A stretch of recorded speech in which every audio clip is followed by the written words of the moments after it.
Hai ia uma maha oe, umanga ai ai sau whangau kenge, ai whaakasia koe malau whangau kenge, malau ko alua, mau mākua, whawhanga ni mea ngā.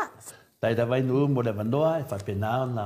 Mo whene vandoa tātou te whaasoi whasi upu mo le whionga pai e le tua. Mai atu lava le suafa ai nu ona e whamemelo i suafa o aina. Ai ona ingoa sao lava, o li tia mea maili.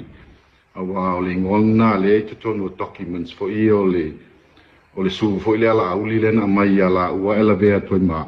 Ia o le suafa la tu si te tonu o li tia mea maili o te le o fatua la suafa lea. Ai o te whapea tu foi. Ua tau valea le japipi a te aulua. O le tala mo i lava i leo si tala pepelo.